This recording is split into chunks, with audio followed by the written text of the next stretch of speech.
శ్రీ గణేశాయ నమః. శారదా గురుభ్యో నమః. ఈటీవీ లైఫ్ ఆధ్యాత్మిక ఛానల్ ప్రేక్షకులకు శుభోదయం. శ్రీరస్తు కార్యక్రమానికి శుభస్వాగతం. కార్యక్రమంలో శుభతిథి అంశంలో నేటి పంచాంగ వివరాలు చూద్దాం. ఆంగ్ల తేదీ 13వ తేదీ 7వ నెల 2025 సంవత్సరం ఆదివారం. స్వస్తిశ్రీ చాంద్రమాన శ్రీ విశ్వావసనామ సంవత్సరం ఉత్తరాయణం గ్రీష్మ ఋతువు ఆషాఢమాసం కృష్ణపక్షం తదియ తిథి రాత్రి 1:02 వరకు అనంతరం చవితి. శ్రవణ నక్షత్రం ఉదయం 7:48 వరకు అనంతరం ధనిష్ఠా నక్షత్రం. ప్రీతి యోగం రాత్రి 7:31 వరకు అనంతరం ఆయుష్మాన్ యోగం. వణిజకరణం మధ్యాహ్నం 1:25 వరకు అనంతరం విష్టికరణం. నేటి అమృత ఘడియలు రాత్రి 9:19 నుండి 10:54 వరకు. నేటి దుర్ముహూర్తం సాయంత్రం 4:58 నుండి 5:49 వరకు. నేటి వర్జ్యం ఉదయం 11:47 నుండి మధ్యాహ్నం 1:22 వరకు. నేటి రాహుకాలం సాయంత్రం 4:30 గంటల నుండి 6 గంటల వరకు. యమగండం మధ్యాహ్నం 12 గంటల నుండి 1:30 వరకు. ఈనాడు తిథివార నక్షత్రాలను అనుసరించి చేయదగినటువంటి దేవతా ఉపాసన గురించి చూచినట్లయితే ఈనాడు తిథి తదియ ఆదివారం. నక్షత్రం ధనిష్ఠా నక్షత్రం. శ్రవణం ఉదయం వెళ్ళిపోతుంది, అనంతరం ధనిష్ఠా నక్షత్రం. ధనిష్ఠా నక్షత్రానికి అష్టవసువులు అధిపతులని మనకు శాస్త్రం చెప్తున్నటువంటి మాట. ధనిష్ఠాచ సర్విష్ఠాచ వసుర్వాసవ ఏవచ అని శాస్త్రవచనం. వసువులు అనగా సంపదనిచ్చేటటువంటి వాళ్ళు, వసువు అనగా బంగారం అని, ధనం అనేటటువంటి భావన అర్థం కూడా నిఘంటువు చెబుతుంది. అటువంటి ఈ ధనిష్ఠా నక్షత్రం నాడు అమ్మవారి గౌరీ అమ్మవారికి సంబంధించినటువంటి ఏదైనా స్తోత్రపారాయణ చేయటం చాలా విశేషం. తదియ తిథికి గౌరీ అధిష్టానం కనుక. అమరీ కమరీభార భ్రమరీ ముఖరీకృతం దూరీకరోతు దురితం గౌరీ చరణ పంకజం అని అమ్మవారి ధ్యానంలో చెప్తారు. అమరీ కమరీభార ఆ జగదంబ దేవతలలో విశిష్టమైనటువంటి దేవత అని చెప్తారు. కమరీభార అమ్మవారి యొక్క కమరీబంధం అంటే ఆ కేశపాశం ఏదైతే ఉందో దాన్ని బంధిస్తే భ్రమరీ ముఖరీకృతం ఒక పువ్వు లాంటి మకరందం ఉంది అనేటటువంటి భావనతో ఆ పూల సమూహం అనే భావన చేసి తుమ్మిదలన్నీ కూడా వెళ్ళి వాళ్ళేట. అమరీ కమరీభార భ్రమరీ ముఖరీకృతం దూరీకరోతు దురితం గౌరీ చరణ పంకజం. దేవతల్లో ఉత్తమ దేవత అయినటువంటి ఈ అమ్మవారి యొక్క కమరీబంధం ఏదైతే ఉన్నదో అంటే ఆ కేశపాశం ఏదైతే ఉన్నదో దాన్ని ముడివేస్తే అమ్మవారి యొక్క ఆ కేశాల ముడిని పువ్వుల యొక్క సమూహం అనుకొని అందులో మకరందం ఉందని భ్రమపడి తుమ్మిదలు గ్రొల్లేటటువంటి ప్రయత్నం చేశాయిట. ముఖరీకృతం దూరీకరోతు దురితం అటువంటి కమరీబంధం కలిగినటువంటి ఆ దేవతల్లో ఉత్తమమైనటువంటి దేవత శక్తి దేవతయ ఆ యొక్క కృప మనందరికీ పరిపూర్ణంగా లభించి దూరీకరోతు అంటే మనకి దూరం చేయుగాక. దేన్నంటే దురితమును పాపమును దుఃఖాన్ని దూరం చేయుగాక అని అమ్మవారి ధ్యానంలో చెప్తారు. అలాగే ఈనాడు ఆదివారం. ఆది వ్యాధులను హరించేటటువంటి ఆదిత్యుడు అధిష్టానంగా కలిగినటువంటి వారం ఈరోజు. సూర్యగ్రహ ఆరాధనలో భాగంగా విశేషంగా సూర్యగ్రహ ఆరాధన చేయాలి అనే భావన చేసినటువంటి వారు. ఎందుకంటే సూర్యుడు ఆత్మకారకుడు, గ్రహాలకి అధిష్టానమైన గ్రహరాట్. ఆయన ఒక్కడి అనుగ్రహం కనుక ఉంటే మిగతా గ్రహాల యొక్క అనుగ్రహం కూడా పరిపూర్ణంగా ఎట్లా లభిస్తుంది అంటే ఆవు వెళితే దూడ ఏ విధంగా అయితే అనుసరిస్తుందో సూర్యుని యొక్క కృప కనుక ఉంటే మిగతా గ్రహాల యొక్క అనుగ్రహం కూడా అలా అనుసరిస్తూ వస్తుందని శాస్త్రవచనం. ఈరోజు కనుక సూర్యగ్రహారాధన విశేషంగా చేయదలిచినటువంటి వారు తమలపాకు మీద సింధూరంతో సూర్య బింబాన్ని చక్కగా చిత్రించి ఆ బింబానికి కనుక ఆరాధన చేసినట్లయితే సమస్త గ్రహదోషాలు నశించి విశేషమైనటువంటి ఫలితాలను పొందగలుగుతారు. ఇక ఆదిత్య హృదయం అనేటటువంటి చక్కటి స్తోత్రం ఉన్నది. ఆదిత్య హృదయం పుణ్యం సర్వశత్రు వినాశనం అని ఆ ఫలశ్రుతిలో చెప్పబడుతుంది. సాక్షాత్తు శ్రీమన్నారాయణమూర్తి దివ్యావతారమైనటువంటి శ్రీరామచంద్రుడు రావణ సంహారం చేయడానికి సంకల్పించి అడుగు పడనటువంటి అయోమయ స్థితిలో ఉన్నప్పుడు లోపాముద్రా సమేతుడైనటువంటి అగస్త్యుడు వచ్చి ఉపదేశించినటువంటి అద్భుతమైనటువంటి స్తోత్రం ఈ ఆదిత్య హృదయ స్తోత్రం. మీ వంశ పూర్వజుడైనటువంటి సూర్యవంశంలో జన్మించినటువంటి నీవు సూర్యభగవానుడి యొక్క కృపకు పాత్రుడివైనట్లయితే విజయాన్ని పొందుతావని అగస్త్యుల వారు తెలియచేసి ఆ ఆదిత్య హృదయాన్ని చెబితే అప్పుడు రామచంద్రుడు ఆదిత్య హృదయ పారాయణ చేసి ఆ సర్వశత్రు వినాశనం సర్వశత్రువుల్ని కూడా చక్కగా నాశనం చేసి విజయాన్ని పొందాడని శాస్త్రవచనం. అటువంటి ఆదిత్య హృదయాన్ని ఈ రోజున పారాయణ చేయడం చాలా విశేషం. సూర్య భగవానుడిని ప్రత్యక్ష నారాయణుడు అని చెప్తారు. అటువంటి సూర్యనారాయణమూర్తి యొక్క దివ్యకృప అందరికీ పరిపూర్ణంగా విశేషంగా లభించాలని మనసారా ఆశిస్తూ ఆ భాస్కరుడి యొక్క దివ్యనామాన్ని మనస్సులో స్మరిస్తూ స్వస్తి.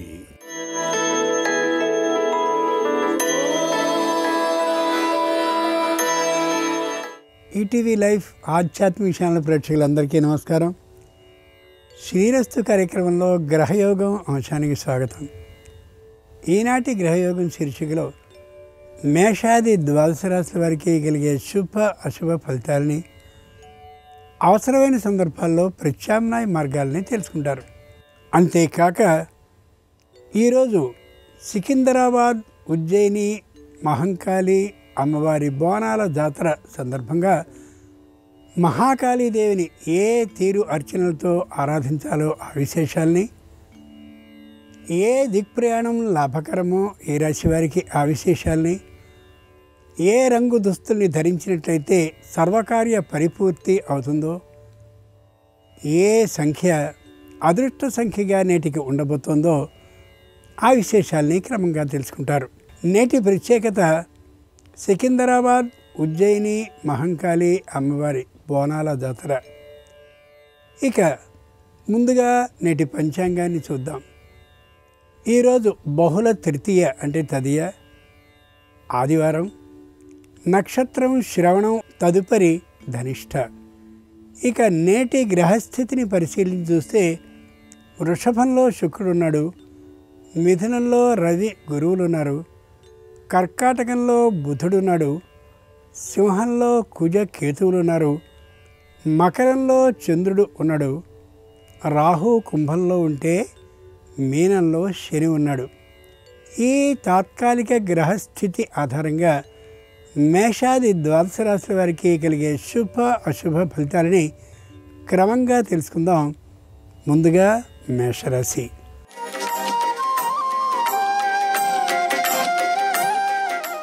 ఈరోజు మేషరాశి వారు ఏ పని చేసినప్పటికీ కూడా విజయ లాభం తప్పక సిద్ధిస్తుంది. ఎవరితోనూ ఏ విధమైనటువంటి శత్రుత్వ భావం వీరికి ఉండదు. ఎవరికీ కూడా వీరి మీద వ్యతిరేకమైనటువంటి ఆలోచన ఉండదు. వ్యావసాయిక భూముల మీద ఆదాయాన్ని పొందగలుగుతారు. అంతేకాక తమకు ఉన్నటువంటి ఇళ్ళు ఏవైతే ఉన్నాయో వాటి నుండి మంచి ఆదాయం వస్తుంది. వ్యావసాయిక భూములే కాకుండా ఇతరమైనటువంటి ఆస్తుల నుండి కూడా ఆదాయాలు విశేషంగా వచ్చే అవకాశం గోచరిస్తుంది. మహాకాళి అమ్మవారి జాతర సందర్భంగా మేషరాశి వారు మహాకాళీదేవిని గంధ జలంతో అభిషేకించినట్టయితే వ్యాపారంలో తప్పక శుభవార్త వినే అవకాశం ఉంటుంది. తూర్పు దిక్కు ప్రయాణం అనుకూలం. కలిసొచ్చే రంగు తెలుపు. అదృష్ట సంఖ్య 2.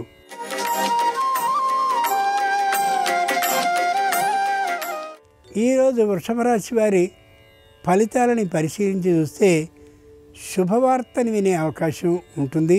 విద్యార్థులకి సంబంధించిన విద్యా ప్రతిభలో చక్కనైనటువంటి ప్రతిష్టని, పురస్కారాన్ని పొందే అవకాశం కూడా ఉండొచ్చు. పెట్టుబడి పెట్టేటటువంటి విషయంలో చక్కనైనటువంటి ఒక నిర్ణయానికి రాగలుగుతారు. ఆర్థికమైనటువంటి లాభం ఉండే అవకాశం కూడా గోచరిస్తుంది. మిత్రులు, బంధువులు అనేకమైనటువంటి సూచనలను ఇచ్చినప్పటికీ కూడా తాము స్వతంత్రంగా మొగమాటం లేకుండా ఆర్థికమైనటువంటి విషయంలో ఒక నిర్ణయాన్ని తీసుకోగలిగే ధైర్యాన్ని కలిగి ఉంటారు. మహాకాళి అమ్మవారి జాతర సందర్భంగా వృషభ రాశి వారు మహాకాళీదేవిని పూజించి పులిహారని నైవేద్యంగా సమర్పించినట్టయితే రావాల్సిన బకాయిలన్నీ సకాలంలో అశ్రమంగా వచ్చే అవకాశం ఉంటుంది. ఈశాన్య దిక్ ప్రయాణం అనుకూలం. కలిసొచ్చే రంగు ఎరుపు. అదృష్ట సంఖ్య 4.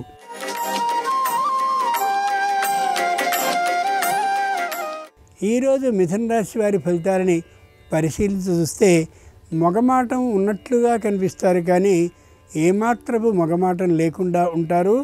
కార్యరంగంలో దూకినటువంటి సందర్భంలో సంతానానికి సంబంధించిన విద్య ప్రతిభాత్మకంగా ఉంటుంది. విశేషమైనటువంటి ఉన్నతమైన సోపానాలని అధిరోహిస్తూ కనిపిస్తారు. విదేశాల్లో ఉన్నటువంటి వారు స్వదేశానికి రావాలి, తల్లిదండ్రులను ఒకసారి చూచిపోవాలనే ఆలోచనతో ఉండే అవకాశం గోచరిస్తుంది.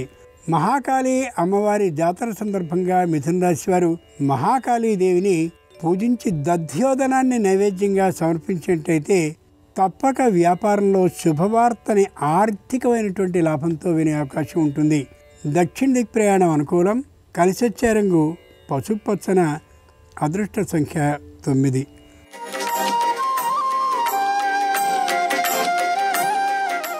ఈరోజు కర్కాటక రాశి వారి ఫలితాలని పరిశీలించి చూస్తే ఏ విషయంలోనూ కూడా తలదూర్చడానికి ఇష్టపడరు. మధ్యవర్తిత్వానికి పూర్తి దూరంగా ఉండే అవకాశం ఉంది. ఆధ్యాత్మికమైనటువంటి కార్యక్రమాల్లో విశేషంగా పాలు పంచుకుంటూ ఉంటారు. కుటుంబంలో ఎవరితోనూ కూడా వాద విరోధ భావాన్ని ఏర్పాటు చేసుకోరు. అన్నదమ్ములు అప్పచెల్లెళ్ళ మధ్య కూడా సత్ అవగాహన కలిగి ఉంటారు. పితృపితామహార్జితమైనటువంటి భూముల్ని అలాగే ఇతరమైనటువంటి స్థిరమైన ఆస్తుల్ని అలాగే ఉంచుతారు తప్ప వాటికి మరమ్మతులు చేయించడం కానీ అమ్మాలనే ఆలోచన కానీ లేకుండా ఉండగలుగుతారు. మహాకాళి అమ్మవారి జాతర సందర్భంగా కర్కాటక రాశి వారు మహాకాళీదేవిని ఫలరసాలతో అభిషేకించినట్లయితే తప్పక నూతన ఉద్యోగ లాభం కలిగే అవకాశం ఉంటుంది. నిరుతి దిక్ ప్రయాణం అనుకూలం. కలిసొచ్చే రంగు నలుపు. అదృష్ట సంఖ్య 6.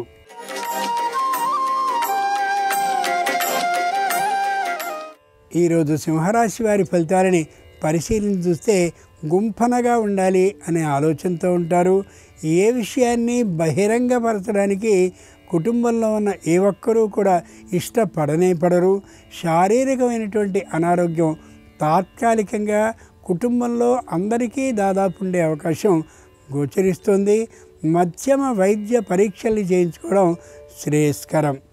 ఎవరి నుండైనా విరాళాలు తీసుకుని ఏదైనా ధార్మికమైనటువంటి సంస్థని నడుపుతూ ఉన్నవారే అయినట్లయితే వెంటనే దానికి సంబంధించిన లెక్కలని పత్రాలని సిద్ధం చేసుకుని ఉండడం చాలా అవసరం. మహాకాళి అమ్మవారి జాతర సందర్భంగా సింహరాశి వారు మహాకాళీదేవిని పూజించి ఆమెకు పాయసాన్ని నైవేద్యంగా సమర్పించినట్లయితే నూతన ఉద్యోగ ప్రాప్తి సూచన స్పష్టంగా కలుగుతుంది. పశ్చిమ దిక్ ప్రయాణం అనుకూలం. కలిసొచ్చే రంగు నీలం. అదృష్ట సంఖ్య 7.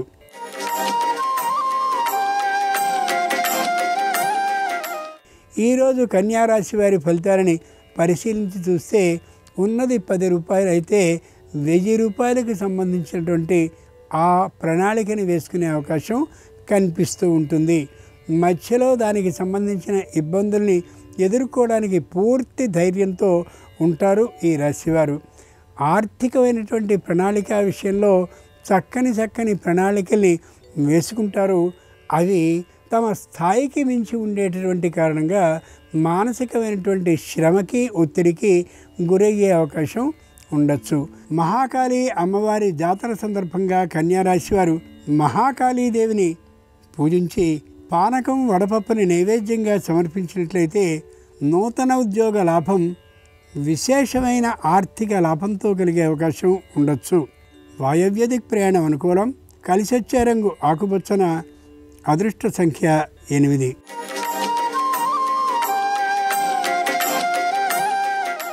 ఈరోజు తులారాశి వారి ఫలితాలని పరిశీలించి చూస్తే ఉన్నట్లుగా మాట్లాడతారు. ఎదుటివారి నుండి వ్యతిరేక భావం వస్తుందని తెలిసిన ధోరణిని మార్చుకునేటటువంటి ఆలోచన ఏమాత్రము ఉండదు. తప్పు ఒకవేళ తమ ద్వారా జరిగినప్పటికీ కూడా దాన్ని అంగీకరించడానికి ఏమాత్రము ఇష్టభావాన్ని చూపించరు. పై అధికారుల విషయంలో కూడా తగినటువంటి ప్రవర్తనతో ఉండకుండా వారికి ఇష్టపాత్రంగా ఉండకుండా ఉన్నప్పటికీ కూడా జంకు గొంకు లేకుండా ఉంటారు. సంతానానికి సంబంధించిన విద్య ప్రణాళిక కోసం విశేషంగా ఖర్చు చేస్తూ ఉండే అవకాశం గోచరిస్తుంది.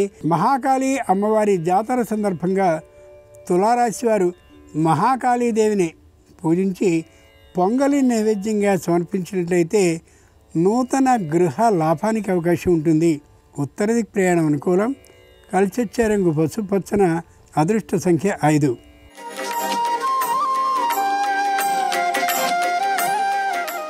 ఈరోజు వృశ్చిక రాశి వారి ఫలితాలని పరిశీలించి చూస్తే నిరుత్సాహభావంతో ఉంటారు. వ్యాపారపరంగా చాలా దీనాతిదీనమైనటువంటి మాటల్ని మాట్లాడుతూ ఉండొచ్చు. వృత్తిని చేస్తూ ఉండేటటువంటి వారికి తగినటువంటి గుర్తింపు లేకపోవచ్చు. వ్యాపారాన్ని చేస్తూ ఉండేటటువంటి వారికి వ్యాపారపరమైనటువంటి ఆదాయం పుష్కలంగా ఉంటుందని అనుకున్నప్పటికీ కూడా మధ్యమంగా కూడా లేకపోయే పరిస్థితి ఉండొచ్చు. అనుకున్నటువంటి మిత్రులు బంధువులు పెద్దగా సహకరించకపోతూ ఉండేసరికి వృత్తి ఉద్యోగ వ్యాపారాలు మూడు కూడా బరువుగానే ఉంటాయి ఆ రంగానికి సంబంధించిన వారికి. మహాకాళి అమ్మవారి జాతర సందర్భంగా వృశ్చిక రాశి వారు మహాకాళీదేవిని పూజించి మిరియపు అన్నాన్ని నైవేద్యంగా సమర్పించినట్లయితే నూతన గృహ లాభానికి అవకాశం ఉంటుంది. ఆగ్నేయ దిక్ ప్రయాణం అనుకూలం. కలిసొచ్చే రంగు ఎరుపు. అదృష్ట సంఖ్య 4.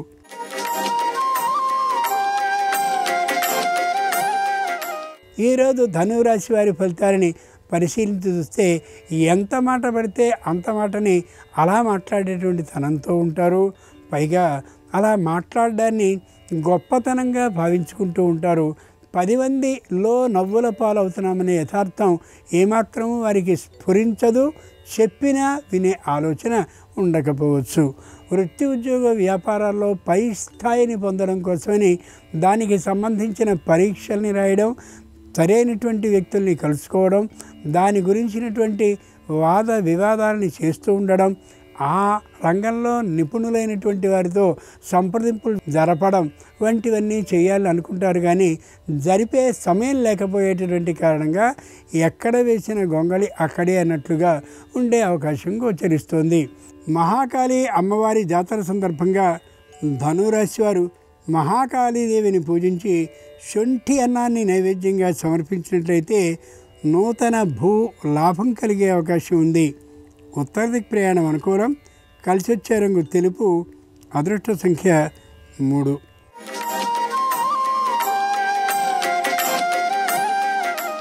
ఈరోజు మకర రాశి వారి ఫలితాలని పరిశీలించి చూస్తే వృత్తిలో చక్కనైనటువంటి పేరు ప్రతిష్టలని పొందగలుగుతారు. ఆర్థికమైనటువంటి పెట్టుబడిని పెట్టి వృత్తికి కావలసినటువంటి పరికరాలని, అలాగే వ్యక్తుల సహాయం కోసం వ్యక్తులని జీత పద్ధతి మీద ఏర్పాటు చేసుకోగలుగుతారు. అందరూ సహకరిస్తూ ఉండేటటువంటి కారణంగా వ్యాపారం చాలా చక్కగా నడుస్తూ ఉంటుంది. ఇబ్బంది ఏమాత్రమూ లేకుండా ఉంటుంది. అయితే భార్యకు భర్త పరిస్థితి, భర్తకు భార్య పరిస్థితి వ్యతిరేక భావంలో ఉన్నట్లుగా అనిపించే కారణంగా తరచు సంఘర్షణాత్మకమైన ఆ విధానం కుటుంబంలో గోచరించవచ్చు.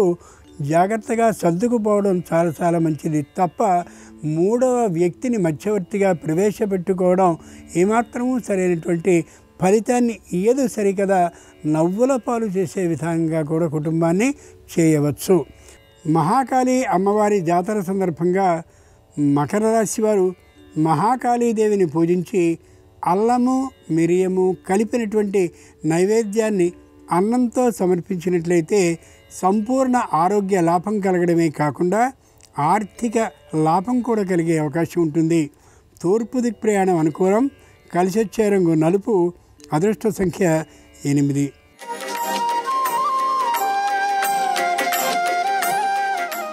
ఈరోజు కుంభరాశి వారి ఫలితాలని పరిశీలించి చూస్తే ఏ విధంగానూ అడుగు పక్కకి వేయకూడదనే క్రమశిక్షణాత్మకమైనటువంటి వాతావరణంలో పెరుగుతారు. ఏ విధంగానూ కూడా అనవసరంగా ఖర్చు చేసేటువంటి ఆలోచన ఆ భావం కలిగి ఉండరు. ఎంతటి ఆత్మీయ స్నేహితులు వచ్చినప్పటికీ కూడా తమదైనటువంటి పంథాలోనే ఉంటారు తప్ప మరొకరిని అనుకరించేటటువంటి తీరుని ఏమాత్రము ఇష్టపడరు, అనుకరించరు కూడా. సంతానం చక్కనైనటువంటి విద్యా ఉన్నత ప్రమాణాల కోసం పరీక్షలకు వెళతారు. అయితే పరీక్షల్లో అనుకున్నటువంటి ఫలితాన్ని సాధించలేకపోవచ్చు. నిరుత్సాహపడడం ఏమాత్రం సరైనటువంటిది కాదు. మహాకాళి అమ్మవారి జాతర సందర్భంగా కుంభరాశి వారు మహాకాళీదేవిని పూజించి నువ్వుల పొడి కలిపినటువంటి పులిహారని నైవేద్యంగా సమర్పించినట్లయితే సకల సమస్యలు పరిష్కరింపబడమే కాకుండా వ్యాపారంలో లాభం కలిగే అవకాశం తప్పక ఉంటుంది. ఉత్తర దిక్ ప్రయాణం అనుకూలం. కలిసొచ్చే రంగు నీలం. అదృష్ట సంఖ్య 1.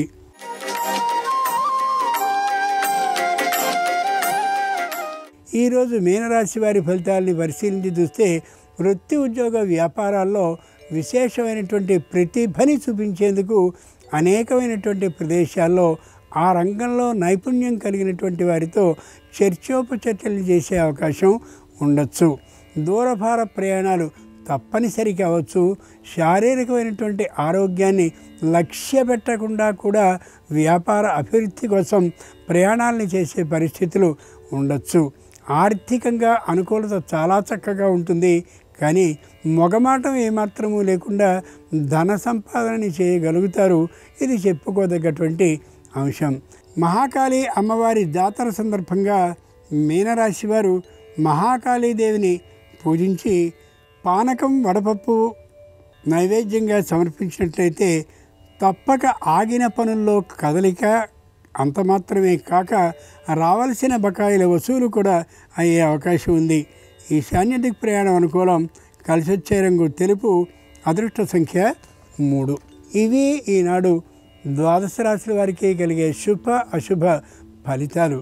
ఈరోజు ఆదివారం. అంతేకాక సికింద్రాబాద్ ఉజ్జయిని మహంకాళి అమ్మవారి బోనాల జాతర అయినటువంటి కారణంగా ఆ మహాకాళి అనుగ్రహం సంపూర్ణంగా సర్వరాశుల వారికి కలగాలని హృదయపూర్వకంగా ప్రార్థిస్తూ స్వస్తి.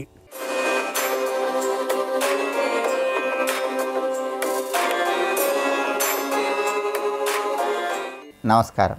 ఈరోజు సికింద్రాబాద్ ఉజ్జయిని మహంకాళి అమ్మవారి జాతర. ఈ సందర్భంగా కాళికా అమ్మవారికి సంబంధించినటువంటి ఎలాంటి ప్రత్యేకమైన విధి విధానాలు పాటిస్తే సమస్త శుభాలు చేకూరతాయో నేటి శుభం లాభం అనే శీర్షికన పరిశీలిద్దాం. ప్రధానంగా సికింద్రాబాద్ ఉజ్జయిని మహంకాళి అమ్మవారి జాతర సందర్భంగా అమ్మవారికి బోనాలు సమర్పించినట్లయితే అమ్మవారి సంపూర్ణమైన అనుగ్రహం కలుగుతుంది. అంటే మహిళామణులందరూ కూడా అమ్మవారికి ప్రీతిపాత్రమైనటువంటి బెల్లపు అన్నం కానీ, చక్కెర పొంగలి కానీ, కట్టె పొంగలి కానీ, పసుపు కలిపిన అన్నాన్ని కానీ చక్కగా స్నానం చేసి పరిశుభ్రమైనటువంటి వస్త్రాలు ధరించి వీటిని వండి ఆ తర్వాత ఒక కుండలో ఈ నైవేద్యాన్ని ఉంచాలి. ఆ కుండకి కూడా చక్కగా పసుపు రాసి కుంకుమ బొట్లు పెట్టి కుండ చుట్టూ వేపాకులు చుట్టి ఈ నైవేద్యాన్ని కుండలో ఉంచిన తర్వాత కుండపైన ఒక మూత ఉంచి దాని మీద దీపాన్ని వెలిగించి ఆ కుండను అంటే ఆ దీపాన్ని శిరస్సు మీద ఉంచుకొని అమ్మవారి ఆలయానికి వచ్చి అమ్మవారికి బోనం సమర్పిస్తారు. ఇలా సమర్పించే మహిళామణులు కూడా తడి వస్త్రాలతో ముఖానికి పసుపు రాసుకొని బోనం సమర్పించేటటువంటి ఆచారం ఉంది. ఇలా చేస్తే అమ్మవారు సస్య రూపంలో శాఖ రూపంలో ఉండి అనారోగ్యాలన్నీ తొలగింపజేస్తారని, అమ్మవారి అనుగ్రహం ద్వారా ఆరోగ్య ప్రాప్తిని సిద్ధింపజేసుకోవచ్చని ధర్మశాస్త్ర గ్రంథాలు తెలియజేస్తున్నాయి. అలాగే మహంకాళి అమ్మవారి బోనాల సందర్భంగా ఈ జాతర సందర్భంగా కాళికా అమ్మవారికి సంబంధించిన కొన్ని ప్రత్యేకమైన విధి విధానాలు పాటిస్తే సమస్యల నుంచి సులభంగా బయటపడవచ్చు. శత్రుబాధలు, దృష్టి దోషాలు ఇలాంటివి ఎక్కువగా ఉన్న వాళ్ళు ఎవరైనా సరే మచ్చలు లేనటువంటి పసుపచ్చటి నిమ్మకాయలు 27 తీసుకోండి. వాటిని శుభ్రంగా నీళ్లతో కడిగి వాటికి పసుపు రాసి కుంకుమ బొట్లు పెట్టి ఈ 27 నిమ్మకాయలు కూడా దారంతో ఒక దండలాగా తయారు చేసి ఈ దండను అమ్మవారి ఆలయంలో కాళికా అమ్మవారికి సమర్పించాలి. అమ్మవారి జాతర సందర్భంగా ఈ 27 నిమ్మకాయల దండను సమర్పించినట్లయితే మనకి మొత్తం 27 నక్షత్రాలు కాబట్టి 27 నక్షత్రాల పరంగా ఉన్న దోషాలన్నీ తొలగింపజేసుకోవచ్చు. ఇలా నిమ్మకాయల దండ అమ్మవారి ఆలయంలో సమర్పించిన తర్వాత వీలైతే కాళికా అమ్మవారి ఆలయ ప్రాంగణంలో నిమ్మకాయ దీపాలు వెలిగించినా కూడా సమస్త శుభాలు చేకూరతాయి. అదేవిధంగా అమ్మవారికి చీర, రవిక వస్త్రము సమర్పించడం ద్వారా కూడా మహిళామణులు దీర్ఘ సుమంగళీతత్వాన్ని సిద్ధింపజేసుకోవచ్చు, సమస్త శుభాలు అందిపుచ్చుకోవచ్చు. అలాగే అమ్మవారికి నిమ్మకాయల దండ సమర్పించడం, నిమ్మకాయ దీపాలు వెలిగించడం చేసిన తర్వాత 3 నిమ్మకాయలు తీసుకొని ఆ 3 నిమ్మకాయలు చేతిలో ఉంచుకొని అమ్మవారి ఆలయంలో 3 ప్రదక్షిణలు చేయండి. అలా ప్రదక్షిణలు చేసిన తర్వాత ఆ నిమ్మకాయలు తెచ్చి మీ ఇంటి సింహద్వారం దగ్గర వాటిని అలంకరించుకోండి. ఇలా చేస్తే శత్రు బాధలు, దృష్టి దోషాలు వీటన్నిటి నుంచి క్రమక్రమంగా బయటపడవచ్చు. అలాగే అమ్మవారి జాతర సందర్భంగా శాకం ఇవ్వటం అనేటటువంటి ఒక ప్రత్యేకమైన విధి విధానం పాటిస్తే జీవితంలో అన్నపానాలకు లోటు ఉండదు. శాకం ఇవ్వటం అంటే ఏంటంటే ఒక కుండ తీసుకుని ఆ కుండలో నీళ్లు పోసి ఆ నీళ్లలో కొద్దిగా పసుపు కలిపి వేపాకులు కొన్ని వేసి పుష్పాలు వేసి ఆ కుండ చుట్టూ వేపాకులు చుట్టి ఆ కుండను అమ్మవారి ఆలయంలో అమ్మవారికి సమర్పించాలి. పసుపు వేపాకులు కలిపినటువంటి నీటిని అమ్మవారికి సమర్పిస్తే దాన్ని శాకం ఇవ్వటం అంటారు. ఇలా అమ్మవారి జాతర సందర్భంగా శాకం ఇవ్వటం ద్వారా జీవితంలో అన్నపానాలకు లోటుండదు. ఇలా సికింద్రాబాద్ ఉజ్జయిని మహంకాళి అమ్మవారి జాతర సందర్భంగా కాళికా అమ్మవారికి సంబంధించిన ప్రత్యేకమైన విధి విధానాలు పాటించండి. అయితే దేవాలయానికి వెళ్ళటం వీలు కాని వాళ్ళు దానికి ప్రత్యామ్నాయంగా గృహంలోనే కాళికా అమ్మవారి సంపూర్ణమైన అనుగ్రహం కలగాలంటే తడి పసుపుతో కానీ తడి గంధంతో కానీ గుండ్రంగా మీ పూజా మందిరంలో గోడ మీద గీయండి. గుండ్రంగా అలా గీసిన తర్వాత కుంకుమతో అడ్డంగా 3 గీతలు గీయండి. ఆ గీతల మధ్యలో కుంకుమ బొట్లు పెట్టండి. దాన్ని సాక్షాత్తు అమ్మవారి స్వరూపంగా భావించుకొని నమస్కారం చేసుకోండి. అలా చేసుకొని ఏదైనా అమ్మవారికి బెల్లం పొంగలి నైవేద్యం సమర్పించండి. ఇలా గృహంలో చేసినా కూడా అమ్మవారి అనుగ్రహం ద్వారా సమస్త శుభాలను సిద్ధింపజేసుకోవచ్చు. అలాగే రేపు సంకష్టహర చతుర్థి సోమవారంతో కలిసి వచ్చింది. సోమవారంతో కలిసి వచ్చిన సంకష్టహర చతుర్థి సందర్భంగా అన్ని విఘ్నాల నుంచి బయటపడటానికి గణపతిని ఏ విధంగా పూజించాలో రేపటి శుభం లాభం అనే శీర్షికన పరిశీలిద్దాం. నమస్కారం. ఈ కార్యక్రమాన్ని తిరిగి చూడాలనుకుంటే www.youtube.com/ETV Life Spiritual లో చూడవచ్చు.